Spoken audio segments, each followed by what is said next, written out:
So you want to start a podcast? Well, what better time than the present?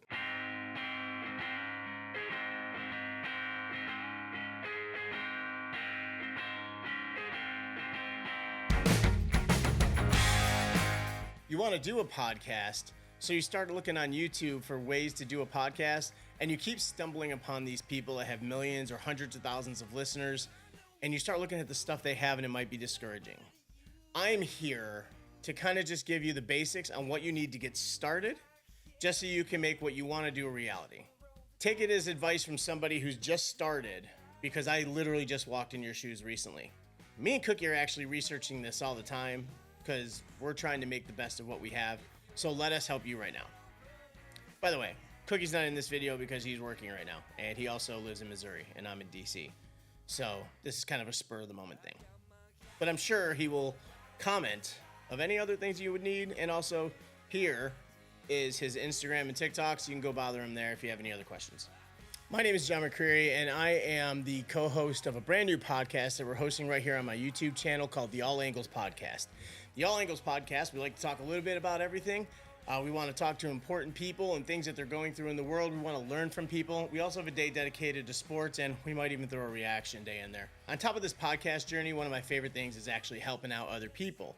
I'm a professional photographer and videographer, and I love when people start asking me questions about things they might need or advice or anything that might help them along their path. So there's a lot of people that want to start podcasts, but the problem is they think they need all this stuff that they don't need to get the ball rolling. When the All Angles podcast launched, it really just started off from one day me texting my buddy Cliff and saying, hey, have you ever wanted to do a podcast? Because me and Cookie would have conversations on the phone forever, and they would last an hour where we're just talking about different things in the sports world or different stuff happening in the world. They ended up being pretty good conversations, but still nothing clicked for as far as doing a podcast. But at some point, me and Cliff were talking, and I was like, hey, have you ever wanted to do a podcast? And he was like, I literally had this thought just the other day. We even talked about this in one of our episodes. Actually, I think we've talked about it in a couple episodes. It's kind of a serendipitous event that we felt is like, all right, let's go ahead and do this. The first thought I had was, oh crap, do I have everything I need to do a podcast? Now, fortunately, I work in the photo video world, so I had everything already. But I still didn't know where to host it. I still didn't know where to do it or how to structure it or anything like that. So I started doing the research. So first and foremost, this is literally all you need to get started on a podcast. This can actually record your voice, and you can talk about whatever it is that you want to talk about. When it comes to content, it is important to have something meaningful that you're talking about, have it be something that people want to listen to, or most importantly, a topic people would like to engage in. They want to comment on it. They want to say, hey, this is my opinion. Also, if you're a person that's getting ready to start a podcast about hate speech and how that's what your angle is, stop listening now. But this is all you need. You just need your phone. Need your phone, I would recommend getting maybe just some headphones that you can plug in so you can hear yourself, and also something with a mic built in so the audio will be a little bit better. The next step is having a place where you can record to, and something that can host what you're recording, or at least somewhere where you can put it into and then you can do your editing. Something where, especially if you're a beginner, can handle a lot of the tough stuff for you. For All Angles Podcast, we use Riverside. It's Riverside FM. It will take the video or even just audio of what you're doing, and it'll even break up the small moments for you, so you have these cool clips that you keep seeing that are only about a minute long. Also, you can edit right in the software. You can adjust your volume levels. You can, if your syncing is a little bit off, you can adjust that. It's actually pretty great. The only problem I have with Riverside right now is when we're sharing a screen, or if there's a moment where myself and Cliff or our guest are talking at the same time, it muddles up the volume. And I don't see any purpose that Riverside would have that as part of the feature other than to discourage us from doing it. But that's what podcasts are. They're conversations. So there's going to be times that there's more than one person, you're going to talk over each other. And even though it's harder to hear, leave it clear so we can hear it. And there's really not a lot of good help on the website to tell us how to fix that. So if you know, let me know. But after doing our research, we saw that Riverside really is the best site for this. And this is even before any of the big equipment or anything like that. But through Riverside, you can record through your phone and it'll still do everything for you. Best recommendation for podcast, film in horizontal, landscape, and keep yourself center. So when it chops them up, you'll still be in the center of your frame. If you're a person with a guest and you send them the link, just make sure they're doing exactly what you are. And you can even do a test on there to see if it works. As far as me and Cookie go, we both have a background in photo. He is a coach for a college hockey team. He also does a lot of their media. He's done it pretty much for any team he's ever worked for. So he has that background of photo editing and video editing. He's the one that does all of our cool thumbnails. It's always good to have that kind of background because when you post, especially if you post to YouTube or any social media, those quick image grabs are going to be what lures people in the first place. If you're looking to have your setup be a little bit more upgraded, you're going to need a mixer, you're going to need a good microphone, and a pair of headphones. There's a lot of these out there that are actually a little bit more budget friendly for what you might be looking for, because I know every time you see a podcast, you see a guy with a big black microphone and everything sounds so crisp and smooth and they're in a nice studio. You don't need all that to start out. I'm sitting in my living room. I have it where my workspace is actually behind me because it looks nicer, but reality is I'm 10 feet from my refrigerator. If you're looking for a little bit more of quality in what you're doing, as far as your equipment goes, I'll link some decent mics and mixers that aren't crazy expensive that you can go and check them out and you can get started that way. But here at All Angles, we actually have a mostly Rode setup. Rode is a great company. Their prices are remarkably good and their quality is outstanding. I use Rode Wireless Pros for my videography work, where this is the lavalier mics. It comes out sounding so good. DJI has good lavaliers as well, but honestly, Rode is the king of the castle when it comes to that. And then also for our podcast, as you see these mics right here. These are the Rode podcast mics. They look like this. These are about $99 a pop, so they're really not expensive at all. You got to get the cables, XLR cables for them, obviously, as you see. It's a little bit more expensive if you want to get the ones that have the USB port in it as well, where you can run straight through the computer.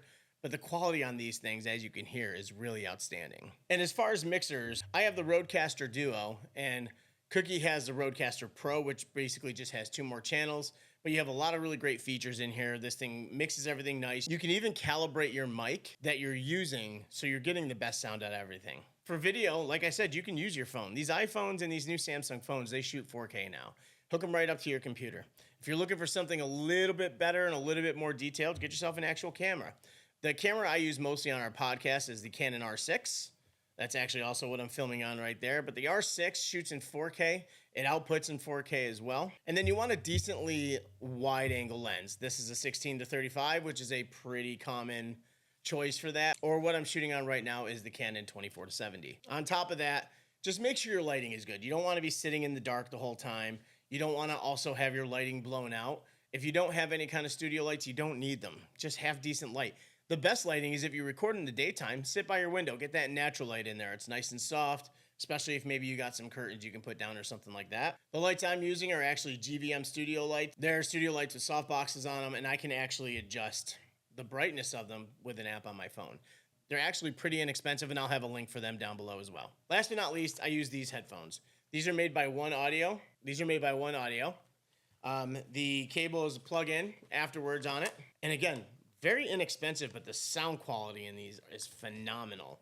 We use these when we're recording the podcast, and I don't use headphones while I'm recording live like this. But they're great headphones, and they sound great. And then they also come with a really nice long cable that can even expand in size. Now, if you're definitely say, hey, I got all the money in the world, I want to go top tier, the other option you could do is I still recommend the Rodecaster Duo and the Rodecaster Pro.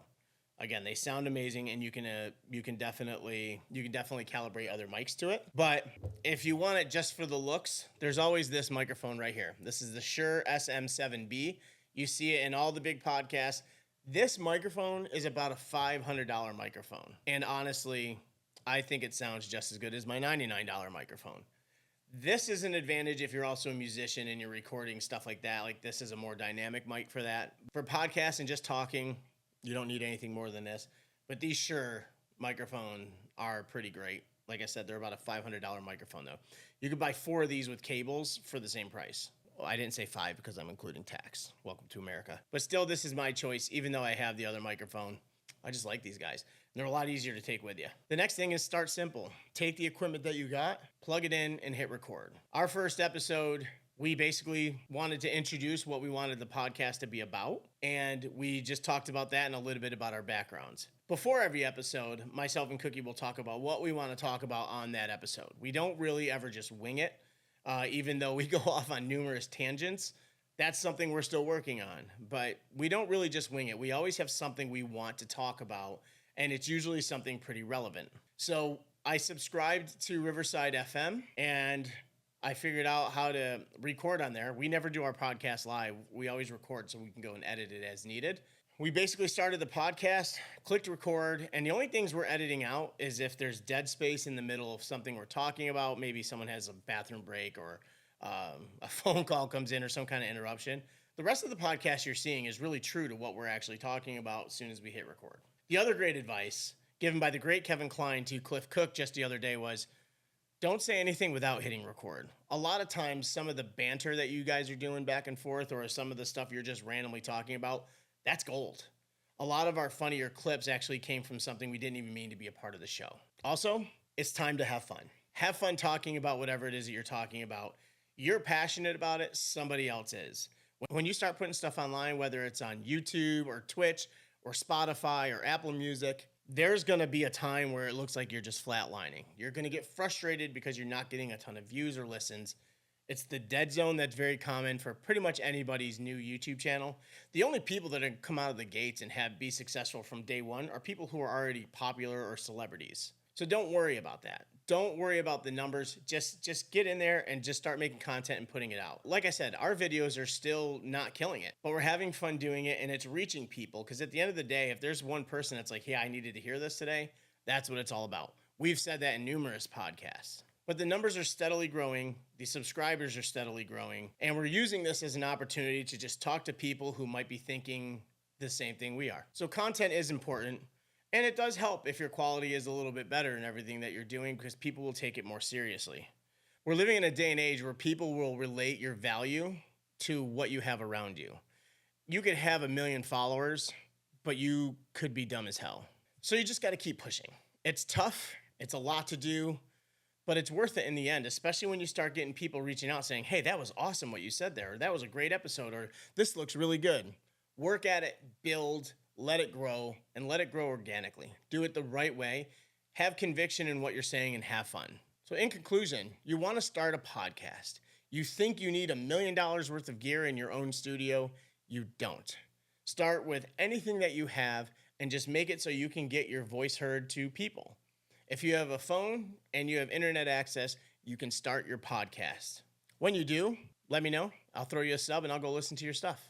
And as always, please like and subscribe. Leave your comments at the bottom. Let me know what you think. What did you start off with versus what you have now?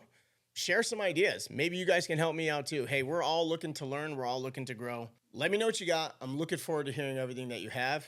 Thank you guys for watching. Again, please subscribe to the channel. Please watch the content, engage with it. I will definitely do the same for you, as will Cookie, because we want to be a part of a community that supports.